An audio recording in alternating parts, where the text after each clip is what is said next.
ವಿಶೇಷಚೇತನರ ಸಮಸ್ಯೆಗಳನ್ನು ಚರ್ಚಿಸಿ ಸಮಸ್ಯೆಗಳಿಗೆ ಪರಿಹಾರ ಹುಡುಕುವ ಉದ್ದೇಶದಿಂದ ಅಂಕೋಲಾ ಸ್ವಾತಂತ್ರ್ಯ ಸಂಗ್ರಾಮ ಸ್ಮಾರಕ ಭವನದಲ್ಲಿ ಡಿಸೆಂಬರ್ 27ರಂದು ತಾಲೂಕಾ ಮಟ್ಟದ ವಿಶೇಷಚೇತನರ ಸಮಾವೇಶವನ್ನು ಹಮ್ಮಿಕೊಳ್ಳಲಾಗಿದೆ ಎಂದು ಸಾಮಾಜಿಕ ಕಾರ್ಯಕರ್ತ ಪತ್ರಕರ್ತ ಸುಭಾಷ್ ಕಾರೇಬೈಲ್ ತಿಳಿಸಿದ್ದಾರೆ.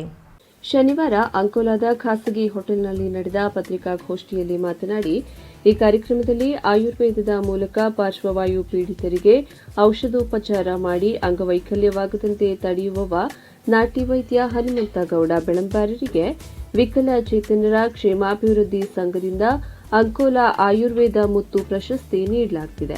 ಈ ಕಾರ್ಯಕ್ರಮವನ್ನು ಕಾರವಾರ ಅಂಕೋಲಾ ವಿಧಾನಸಭಾ ಕ್ಷೇತ್ರದ ಶಾಸಕಿ ರೂಪಾಲಿ ನಾಯ್ಕ್ ಉದ್ಘಾಟಿಸಲಿದ್ದಾರೆ.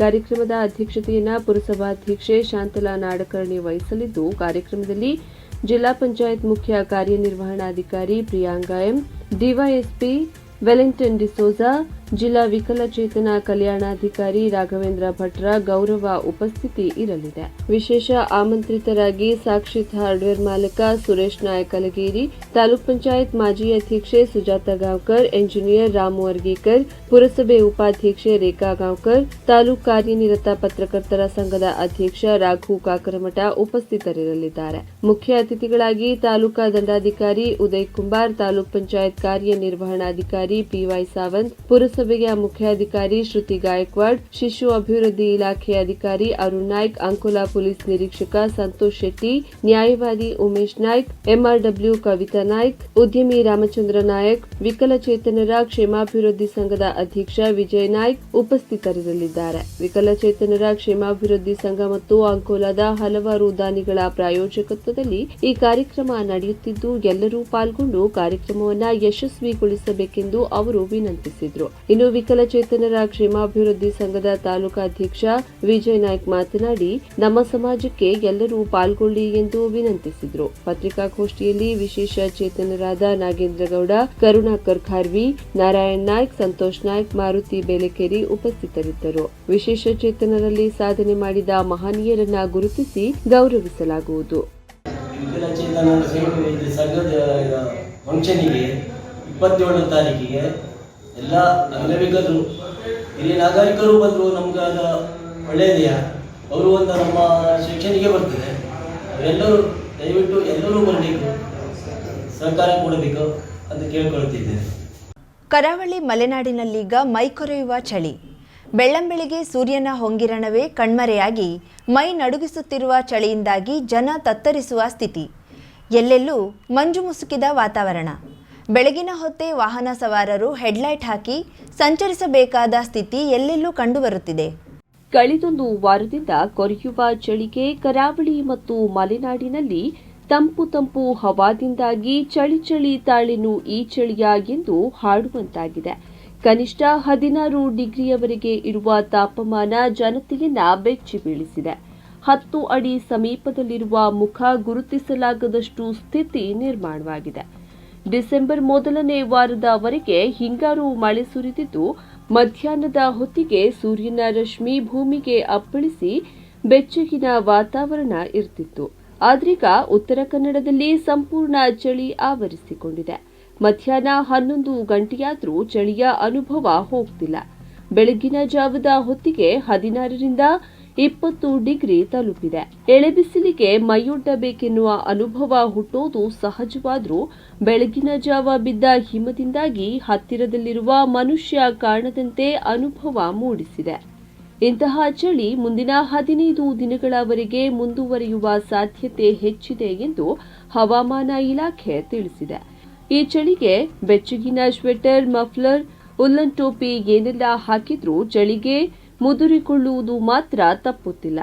ನವೆಂಬರ್ ತಿಂಗಳು ಪೂರ್ತಿ ಬಿಟ್ಟು ಬಿಟ್ಟು ಮಳೆ ಸುರಿದಿದ್ದು, ಇದೀಗ ಡಿಸೆಂಬರ್ನಲ್ಲಿ ಚಳಿಯ ತೀವ್ರತೆ ಹೆಚ್ಚಾಗಿದೆ. ಅಬ್ಬಾ, ಇದೆಂತಹ ಸ್ಥಿತಿ ಎಂದು ಜನತೆ ಪ್ರಕೃತಿಯ ಈ ವೈಚಿತ್ರ್ಯಕ್ಕೆ ಹೈರಾಣಾಗಿದ್ದಾರೆ.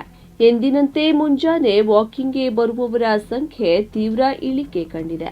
ಚಳಿಗೆ ಮೈಯೊಡ್ಡಿ ಬೀಸುವ ತಂಪುಗಾಳಿಗೆ ನಡುಗುತ್ತಲೇ ನಡೆಯುವ ಪರಿ ಬೇಡವೇ ಬೇಡ ಎಂದು ಹೇಳುವ ಹೆಚ್ಚಿನ ಮಂದಿ ಕಳೆದ 1 ವಾರದಿಂದ ವಾಕಿಂಗ್ನಿಂದ ದೂರ ಇದ್ದಾರೆ. ಕಾರವಾರದಲ್ಲಿ ಶನಿವಾರ ನಸುಕಿನ ವೇಳೆ ಸಮೀಪದಲ್ಲಿದ್ದರೂ ಒಬ್ಬರಿಗೊಬ್ಬರ ಮುಖ ಕಾಣದಷ್ಟು ಇಬ್ಬನಿ ತುಂಬಿಕೊಂಡಿತ್ತು. ಇದರಿಂದಾಗಿ ಎಲ್ಲೆಡೆ ಮಂಜು ಹರಡಿ ರಸ್ತೆಯಲ್ಲಿ ಮಬ್ಬನ್ನ ಸೀಳಿಕೊಂಡು ವಾಹನ ಸಂಚರಿಸಬೇಕಾದ ಸ್ಥಿತಿ ಕಂಡುಬಂದಿದೆ.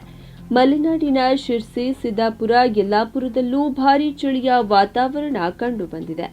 ನವೆಂಬರ್ನಿಂದ ಸಂಕ್ರಾಂತಿ ಸಮೀಪಿಸುತ್ತಿರುವವರೆಗೂ ಅಯ್ಯಪ್ಪ ವ್ರತಧಾರಿಗಳು ಕಠಿಣ ವಿಧಿವಿಧಾನಗಳನ್ನು ಕೈಗೊಳ್ತಾರೆ. ಮುಂಜಾನೆ 4 ಗಂಟೆಗೆ ಎದ್ದು ತಣ್ಣೀರು ಸ್ನಾನ ಮಾಡ್ತಾರೆ. ಆದರೆ ಈ ಸಲ ಅವರಿಗೆ ಚಳಿಯ ಕಾಟ ತಡೆಯಲಾಗ್ತಿಲ್ಲ. ನಡುವಯಸ್ಕರಿಗೆ ಈ ಚಳಿಯಿಂದಾಗಿ ಆರೋಗ್ಯದ ಮೇಲೆ ಸಮಸ್ಯೆಯಾಗ್ತಿದೆ ಎಂದೇ ಹೇಳಲಾಗ್ತಿದೆ. ಒಟ್ಟಾರೆಯಾಗಿ ಡಿಸೆಂಬರ್ನ ಮೈಕೊರೆಯುವ ಚಳಿ ಒಮಿಕ್ರಾನ್ ಆತಂಕದ ನಡುವೆಯೇ ಆರೋಗ್ಯ ಸಮಸ್ಯೆಯೂ ಮೂಡಿಸುತ್ತಿದೆ ಎಂದು ಹೇಳಲಾಗಿದೆ. ಕಾರವಾರ ವೈಲ್ವಾಡ ಗ್ರಾಮ ಪಂಚಾಯತ್ ವ್ಯಾಪ್ತಿಯ ಸಿದ್ದರ ನಯವಾಡ ಉಂಬಳೆಜೋಗ ನಡುವೆ ಸಂಪರ್ಕ ಕಲ್ಪಿಸುವ ಸೇತುವೆ ಕಾಮಗಾರಿಗೆ ತಮ್ಮ 1 ಎಕರೆ ಭೂಮಿ ಕಳೆದುಕೊಳ್ಳಬೇಕಾದ ಆತಂಕವಿರುವ ಕಾರಣಕ್ಕೆ ಸೇತುವೆ ಕಾಮಗಾರಿಗೆ ವಿರೋಧಿಸುವುದಾಗಿ ಅಲ್ಲಿನ ಜಾಗದ ಮಾಲೀಕರಾದ ನಿವೃತ್ತ ಪೊಲೀಸ್ ಹೆಡ್ ಕಾನ್ಸ್ಟೇಬಲ್ ವಿಟ್ಟರ್ ವಾರ್ಕರ್ ತಿಳಿಸಿದ್ದಾರೆ. ಈ ಕುರಿತು ಕರಾವಳಿ ಮುಂಜಾವು ಡಿಜಿಟಲ್ ಜೊತೆ ಮಾತನಾಡಿ ತಮ್ಮ ಅಳಲು ತೋಡಿಕೊಂಡ ಅವರು, ಇಲ್ಲಿರುವ 1 ಎಕರೆ ಭೂಮಿ ಪಿತ್ರಾರ್ಜಿತ ಆಸ್ತಿಯಾಗಿ ಬಂದಿದ್ದು ವಿಠಲ್ ವಾರ್ಕರ್, ಅರುಣ್ ವಾರ್ಕರ್, ದೀಪಕ್ ವಾರ್ಕರ್, ನೀಲಕಂಠ ವಾರ್ಕರ್, ರಾಜು ವಾರ್ಕರ್ ಎನ್ನುವವರ ಹೆಸರಿನಲ್ಲಿದೆ. ಈಗ ಈ ಪ್ರದೇಶದಲ್ಲಿ ಶಾಸಕರ ಅನುದಾನದಲ್ಲಿ ಸುಮಾರು 9 ಕೋಟಿ ರೂಪಾಯಿ ವೆಚ್ಚದಲ್ಲಿ ಸೇತುವೆ ಕಾಮಗಾರಿ ನಿರ್ಮಿಸಲಾಗುತ್ತಿದ್ದು, ಮಾರ್ಚ್ನಲ್ಲಿ ಗುದ್ದಲಿ ಪೂಜೆ ಮಾಡಿ ಕಾಮಗಾರಿ ಪ್ರಾರಂಭಿಸಲಾಗಿದೆ. ಈ ಯೋಜನೆಗೆ ತಮ್ಮ 1 ಎಕರೆ ಜಮೀನು ಕಳೆದುಕೊಳ್ಳುವ ಪರಿಸ್ಥಿತಿ ನಿರ್ಮಾಣವಾಗಿದ್ದು, ಈ ಬಗ್ಗೆ ಕಾಮಗಾರಿ ನಡೆಸುವ ಸಂಸ್ಥೆಯವರಾಗಲಿ ಅಧಿಕಾರಿಗಳಾಗಲಿ ತಮ್ಮ ಗಮನಕ್ಕೆ ತಂದಿಲ್ಲ. ತಮ್ಮ 1 ಎಕರೆ ಜಮೀನು ಸೇತುವೆ ಕಾಮಗಾರಿಗೆ ಬಳಕೆ ಮಾಡುತ್ತಿರುವ ಬಗ್ಗೆ ಮಾಹಿತಿ ನೀಡಿಲ್ಲ. ಪರ್ಯಾಯ ಭೂಮಿ ಅಥವಾ ಪರಿಹಾರ ನೀಡುವ ಬಗ್ಗೆಯೂ ತಿಳಿಸಿಲ್ಲ. ಹೀಗಾಗಿ ಈ ಸೇತುವೆ ನಿರ್ಮಾಣ ಕಾಮಗಾರಿಯನ್ನ ವಿರೋಧಿಸಿ ನಮಗೆ ಸಂಬಂಧಿಸಿದ ಭೂಮಿಯಲ್ಲಿ ಈ ಕಾಮಗಾರಿ ಆಗದಂತೆ ತಡೆಯುವುದಾಗಿ ವಿಠಲ್ ವಾರ್ಕರ್ ತಿಳಿಸಿದ್ದಾರೆ. ಈ ಹಿಂದೆ ಅಕೋಲಾ ತಾಲೂಕಿನ ಬೇಲಿಕೆರೆ ಗ್ರಾಮ ಪಂಚಾಯತ್ ವ್ಯಾಪ್ತಿಯ ಬೊಗ್ರಿಗದ್ದೆ ಅವರ್ಸ ಕೂಡು ಸೇತುವೆ ನಿರ್ಮಾಣಗೊಂಡು ಸಂಪರ್ಕದ ಒಂದು ಬದಿಯ ಭೂಮಿ ಸ್ವಾಧೀನವಾಗದೆ ಸರ್ಕಾರದ ಹಣ ಪೋಲಾಗುವ ಸ್ಥಿತಿ ಉಂಟಾದ ಸಂದರ್ಭದಲ್ಲಿ ಸ್ಥಳಕ್ಕೆ ಭೇಟಿ ನೀಡಿದ್ದ ಶಾಸಕಿ ರೂಪಾಲಿ ನಾಯ್ಕ ಅವರು ಅಧಿಕಾರಿಗಳನ್ನ ತರಾಟೆಗೆ ತೆಗೆದುಕೊಂಡು ಯಾವುದೇ ಹಣ ಇಂತಹ ಯೋಜನೆಗೆ ಹಾಕುವಾಗ ಮೊದಲು ಸಮಸ್ಯೆಯನ್ನ ಇತ್ಯರ್ಥಪಡಿಸಿಕೊಳ್ಳುವುದು ಮುಖ್ಯ. ಕಾಮಗಾರಿ ಮುಗಿದ ಮೇಲೆ ಇಂತಹ ಸಮಸ್ಯೆ ಮುಂದಿಟ್ಟುಕೊಂಡು ಸಂಪರ್ಕಕ್ಕೆ ತೊಂದರೆಯಾದ್ರೆ ನೀವೇ ಜವಾಬ್ದಾರಿ ಎಂದು ಎಚ್ಚರಿಸಿದ್ರು.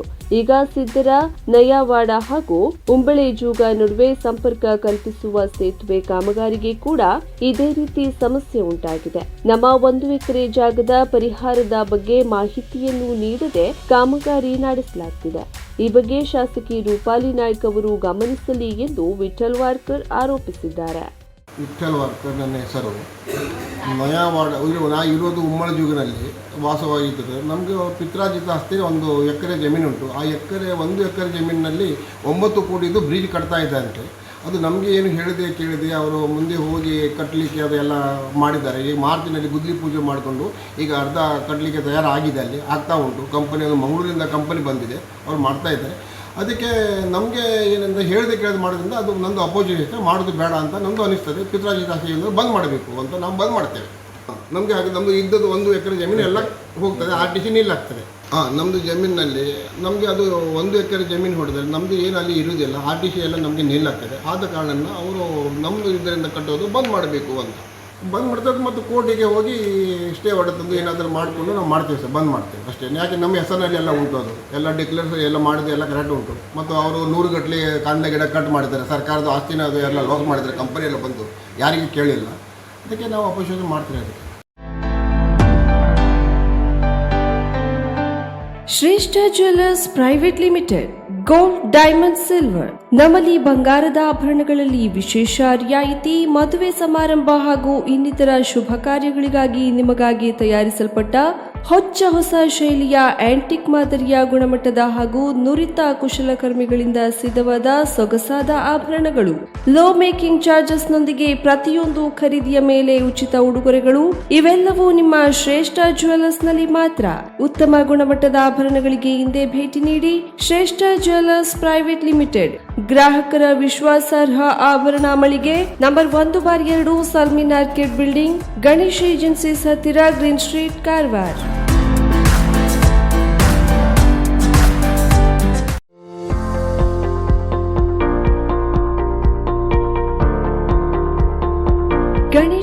ಏಜೆನ್ಸೀಸ್ ಗೃಹ ಬಳಕೆಯ ವಸ್ತುಗಳ ಅಧಿಕೃತ ಮಾರಾಟಗಾರರು.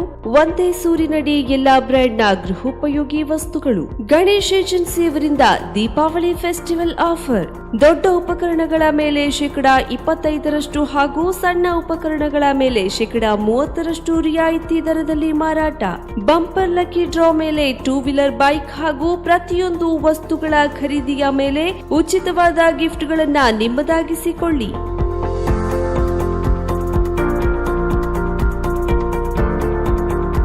ನಮ್ಮಲ್ಲಿ AC, LED TV, refrigerator, fan, cooler, washing machine, Prestige cooker, mixer, grinder, speaker system ಹಾಗೂ ಇನ್ನೂ ಅನೇಕ ಗೃಹ ಬಳಕೆಯ ವಸ್ತುಗಳು. ಇವೆಲ್ಲವೂ ನಿಮಗಾಗಿ ನಿಮ್ಮ ಗಣೇಶ್ ಏಜೆನ್ಸೀಸ್ ನಲ್ಲಿ ಮಾತ್ರ. 0% ಡೌನ್ ಪೇಮೆಂಟ್, ಸುಲಭವಾದ ಇಎಂಐ ಕಂತುಗಳು. ಹಿಂದೆ ಭೇಟಿ ನೀಡಿ Ganesh agencies, green street, main road, Karwar. ಕಾರವಾರದಲ್ಲಿಯ ಆಧ್ಯಾತ್ಮಿಕ ಧಾರ್ಮಿಕ ಪೂಜಾ ಸಾಮಗ್ರಿಗಳ ಹಾಗೂ ಸಾಂಪ್ರದಾಯಿಕ ಶೈಲಿಯಲ್ಲಿ ಮನೆಯಲ್ಲಿ ತಯಾರಿಸಲ್ಪಟ್ಟ ಶುದ್ಧ ಹಾಗೂ ರುಚಿಕರ ತಿಂಡಿ ತಿನಿಸುಗಳ ಏಕೈಕ ಮಳಿಗೆ. ನಮ್ಮಲ್ಲಿ ಎಲ್ಲಾ ರೀತಿಯ ಪೂಜಾ, ಹೋಮ, ಹವನ, ಮದುವೆ, ಮುಂಜಿ, ಗೃಹ ಪ್ರವೇಶ ಸೇರಿದಂತೆ ಪ್ರತಿಯೊಂದು ಶುಭ ಕಾರ್ಯಕ್ಕೆ ಬೇಕಾದ ಸಾಮಗ್ರಿಗಳು ಲಭ್ಯ.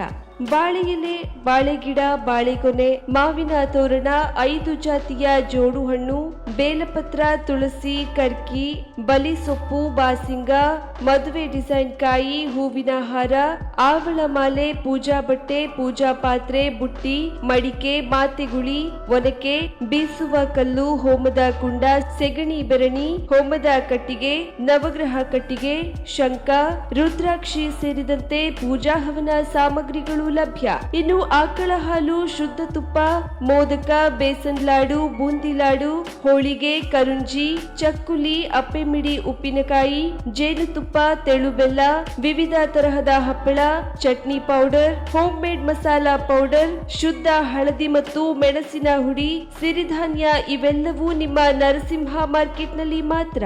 ಶುದ್ಧ ಹಾಗೂ ತಾಜಾ ಶೇಂಗಾ ಎಣ್ಣೆಯಲ್ಲಿ ಹಾಗೂ ಊರ ಆಕಳ ತುಪ್ಪದಲ್ಲಿ ಮಾಡಿದ ಶೇವು ತಿಂಡಿ, ವಿವಿಧ ಬಗೆಯ ಲಾಡು ಹಾಗೂ ಹೋಳಿಗೆಗಳನ್ನ ಪ್ರತಿನಿತ್ಯ ಕೂಡಲೇ ಮಾಡಿಕೊಡಲಾಗುವುದು. 87 ವರ್ಷಗಳ ಗ್ರಾಹಕರ ವಿಶ್ವಾಸ ಹೊಂದಿರುವ ನಿಮ್ಮ ನರಸಿಂಹ ಮಾರ್ಕೆಟ್ ಇಡೀ ಭಾರತದಾದ್ಯಂತ ಮನೆ ಮನೆಗೆ ನಿಮ್ಮ ಬೇಡಿಕೆಯ ವಸ್ತುಗಳನ್ನ ಪೂರೈಕೆ ಮಾಡುತ್ತದೆ. ನಿಮ್ಮ ಅಗತ್ಯ ವಸ್ತುಗಳಿಗಾಗಿ ಹಿಂದೆ ಭೇಟಿ ಕೊಡಿ. ನರಸಿಂಹ ಮಾರ್ಕೆಟ್, ಕೆನರಾ ಬ್ಯಾಂಕ್ ಕೆಳಗಡೆ, ರಾಯ್ಕರ್ ಮೇನರ್, ಕೈಕಿಣಿ ರೋಡ್, ಕಾರವಾರ.